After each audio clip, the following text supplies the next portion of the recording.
What is up, guys? It is Simba here and welcome back to the channel for another team racing video on F124. And today we're going around Silverstone for our first race in EML. If you haven't seen the qualifiers I did in EML, make sure you go check that one out before you see this one. The link is in the top right. But today it is the British Grand Prix here in EML. I don't really know what round it is, but all I know is we are racing around one of the best racing circuit in the world, and as someone who's been to Silverstone, I can definitely confirm that.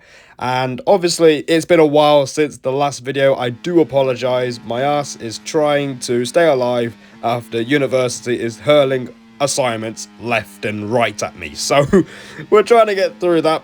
And if you are enjoying the content and you enjoy this video, make sure you hit the like button and get subscribed for more league racing content. We're so close to 500 subscribers, and it would mean the world to me if we could actually get there. But here we are in qualifying. We're literally just coming up to the end of the lap here as we come through the end of the lap. We're about to cross the line, and it is going to be a 26.0, which does put us in P8. So it's not a bad start at all. A pretty decent banker lap, but we're not really improving on that lap through the second time round. You can see we don't really have any green sectors to rave about here, so it would be great if we could try and find just a marginal improvement in this final part of the lap. But we have a bit of a moment through the first part of Vale, and through the second part of Vale we get a bit overzealous on the throttle. We go for a spin, and unfortunately that lap is in the bin. And in between the minutes here, we are just going to continue tumbling down the order. So by the time we come through to basically the end of the session, just under 4 minutes to go here, we're down in 15th place. And because there's a limited amount of time left, this is basically our last lap, and we'll have to wait for results around us to determine where we actually start. So we're really going to have to pull this one out of the fire and see where we end up. You stay on the inside line through the Hamilton straight as there's bumps on the actual racing line. Keep it nice and tight through turn 2, and then through 3 you spot the 50 and go down to 4th gear. You move from the right to prepare for the left of turn 4. Get on the power as early as you can, and you can see we have gained nearly half a tenth, maybe just over that, in the first intermediate of the lap. Unfortunately, my pace around here, especially the first sector, isn't exactly the strongest. You can see we've done a high 0.3, which is okay, but I've seen others go slightly quicker in that first sector. As we come through Luffield there, we're nearly a tenth and a half up as we go through the old turn 1. Cops flat out in 7th gear. Nicely done through there, clipping the curb on the inside, and you prepare for the fastest section of the racetrack. Maggots and Beckett's. Downshift through Beckett's in 6th, down to 5th for Chapel, swinging the car from left to right once more. Open the DRS, use a bit of the overtake, and it's a 2.5 in the middle sector.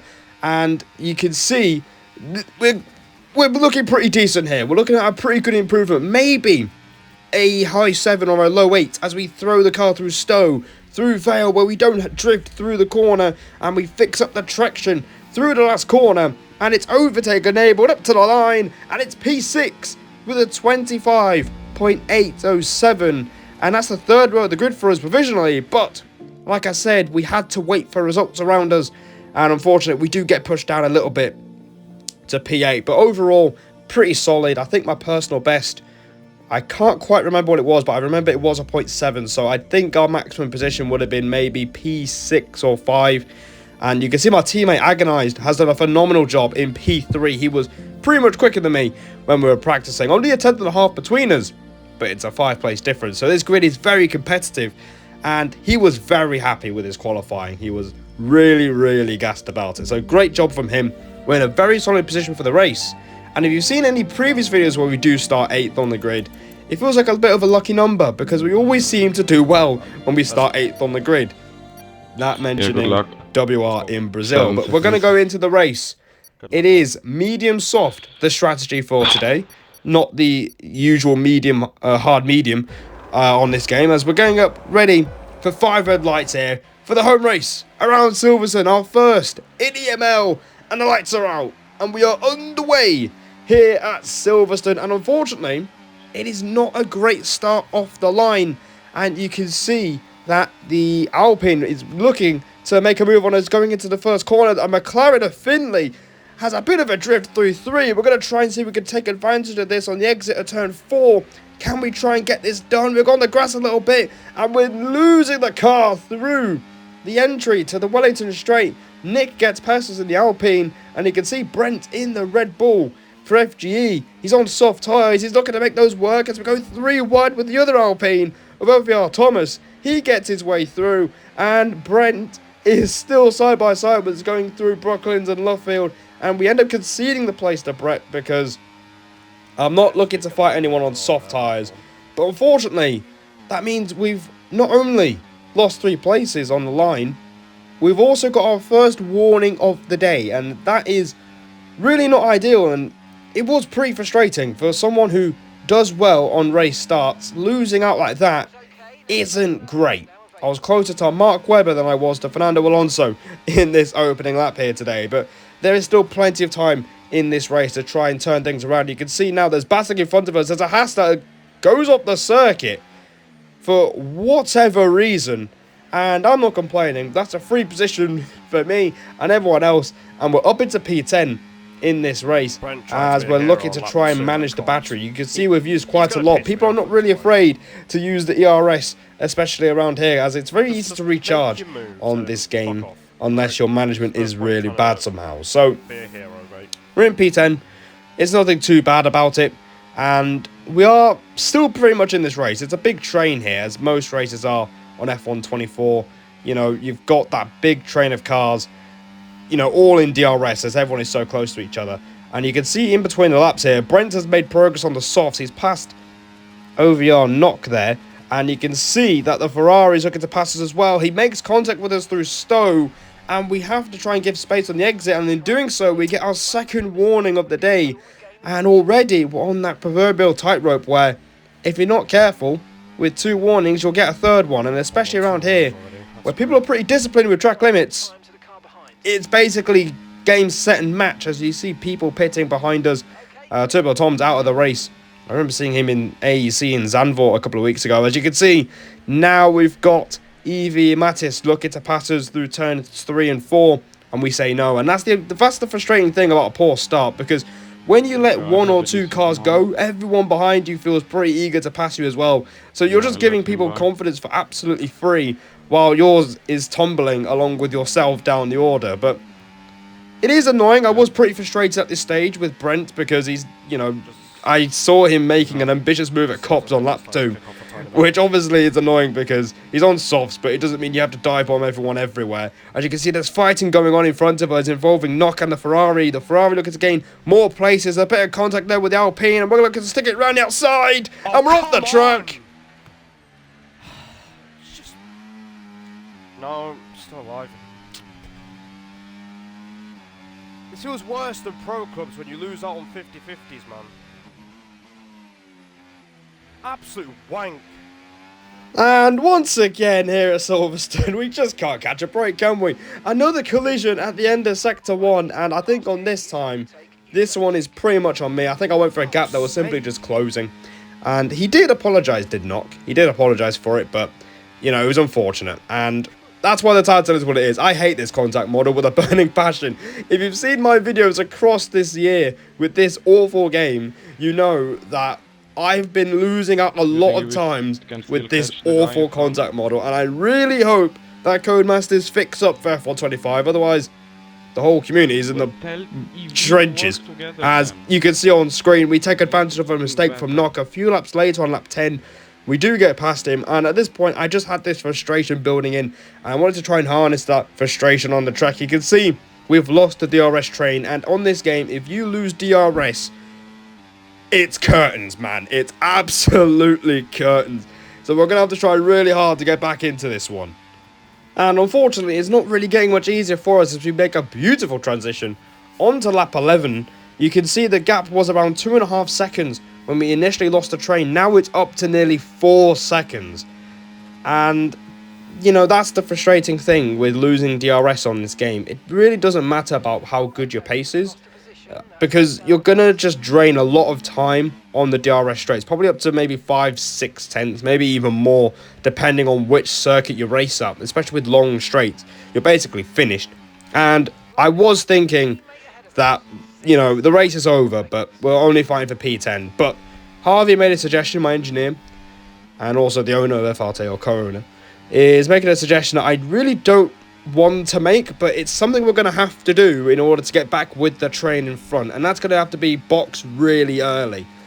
And it's going to be on this lap as well. So you can see we passed the Ferrari, and we're going to dive straight into the pits at the end of lap 12. So we're going to be the first person in the entire field to blink first on the medium runners. Out of the medium runners, we're blinking first, and we're going straight for the softs.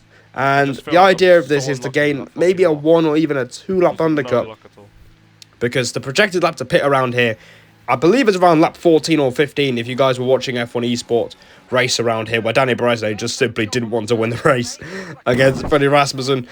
So I know that's, you know, this is something that people were doing in F1 Esports, as I was streaming this around when Event 2 was going on, especially around here. So I do have an idea on how this is going to work. We are probably going to gain a lot of time if we get on with it, but unfortunately that means we're going to have older tyres than everyone else. It's a bit like Brazil in WR, where we go for the undercut, it'll work really well, but we'll have to contend with older tyres compared to everyone else. As we got onto lap 14, you can see we're getting on with it. Green first sector, purple in the middle sector, and we get past the Williams, and it's up into P13 we go. And you can see a lot of people are in the pits right now, so we're going to see if this can work. So we've skipped on 2 laps from when we pitted. We set the fastest lap of the Grand Prix, so that doesn't show... That shows I've got pace around here, at least.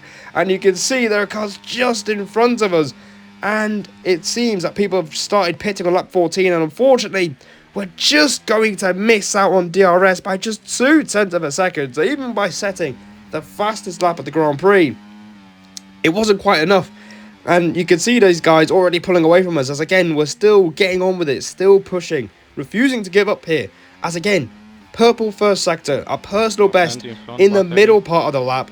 We don't quite nail the last sector, but you can see now, this is where the undercut is actually going to prove favourable for us. You can see more cars are coming out of the pits, and this time, we're definitely within 1 second. We're right behind NLR Tom, who's just come out of the pits on soft tyres, and we're back in the DRS train, and we've basically got the same track position as we had before. So right now, we are right back in this race. I remember my teammate Agonized was a little bit annoyed as he's fighting for the race win, essentially, and people aren't exactly making life too easy for him to stay in the train, as there was a McLaren that was very fast around here. But now the challenge for us down here is to maintain pace, and that's not going to be easy. But it's going to be even harder if we can't clear any slower cars, and one of these cars is Brent in the Red Bull. He pitted pretty early for soft tyres. You can see we're letting Mattis go, as I want to stick with the train. He's on fresher tyres than me. He doesn't have too much battery to work with, but I'm pretty sure he'll drag us along. The main priority here is staying in this train. The longer we can stay in the train, the better chance we have of maybe snatching a result. I'm thinking at this point in time, as we're back in this train, you know, maybe P7, maybe P8 is possible. We just need to stay in this train. And the pace was feeling pretty good on these tyres, but obviously it's a very competitive grid, and the pace was pretty alright. It felt pretty decent, but it's going to be hard to maintain this level of pace on older tyres. And the worst part is, we're on tyres that are good 2, 3, maybe even 4 laps older. And on the softs, that's quite a difference, as these tyres are the ones that wear out the fastest. So you can see Brent getting passed there by the Aston Martin at the end of lap 18, and now it's our turn to pass him. And he was frustrated with the whole race, because I think there were times in that opening stint where I thought he was going to lose his DRS, as the softs are only good for about 6-7 laps, and then they start to drop off in the end, unless you're Danny Bresnay and he made, you know, a longer stint work for himself. But on to lap 19 now, 8 laps to go, and we really need to pass Brent if we want any chance of getting that P8 or P7 finish that we're looking for here. So DRS open, you can see he doesn't have much battery to work with, and we're burning everything in the battery to get on the inside line, going into Brooklands, down to 4th on the brakes, and we just have so much more grip than Brent on his older medium tyres, and that is us up into P10.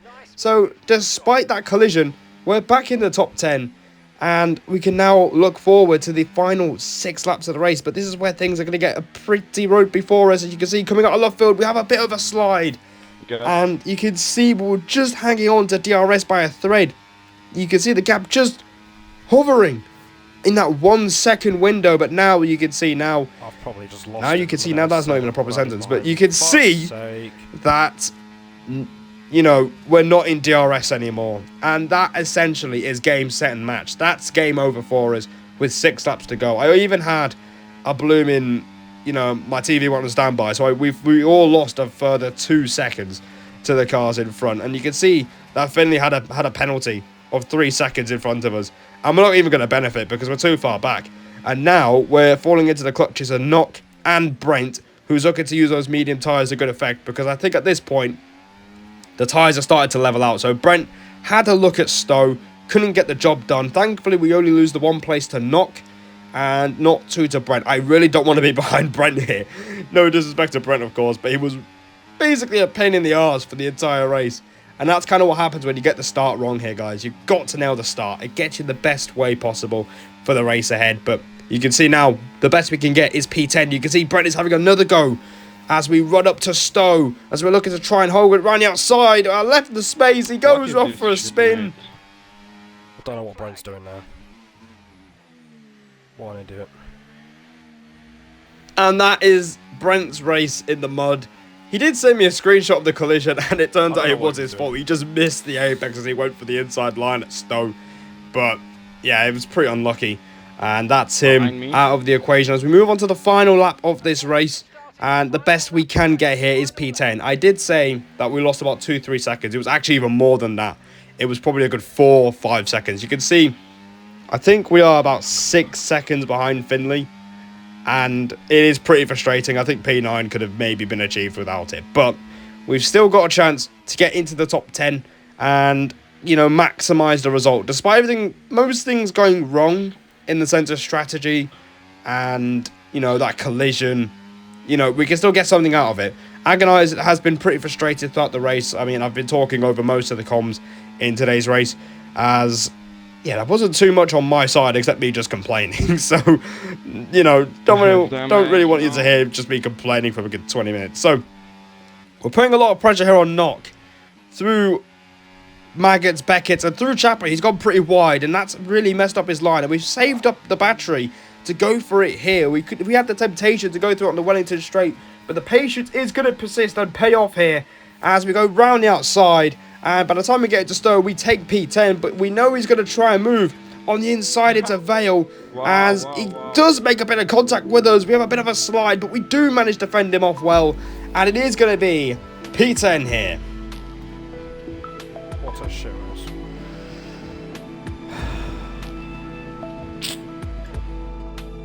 And there you go. That was the race here in Silverstone. It is P10 for us at the end of the 26 laps. You can see how much time we lost. We were 12 seconds off the lead. Unfortunately, Agonize didn't quite have the rub of the green on the front end either as he dropped down to P5 and he was pretty frustrated as well. And to be honest, pace was pretty solid in my opinion. I think qualifying we did a decent job to get ourselves into the top 10. It wasn't quite, you know, we could have been a little bit higher, but you know, that happens. And in the race, I think we just got a few things wrong. The start was pretty poor on my end. The contact, again, probably my own fault there. I mean, I went for a gap that kind of was closing, and then that kind of just ruined the race. We did try and get back into it with that undercut, but it just didn't work as the pace kind of dropped off at the end. But we did manage to maximise the result in the final few laps. So, overall, a bit frustrating, but you know, we could take the positives with this one. You know, pace was pretty strong in quali and the race, and we'll carry that forward into the next race, which should be in World, I think. So I hope you guys are looking forward to that one. I think it's going to be Kota, so I'm going to be sweating hard for that one. But in the meantime, I hope you guys enjoyed this one. Be sure to hit the like button and get subscribed. And as always, I will see all of you in the next one.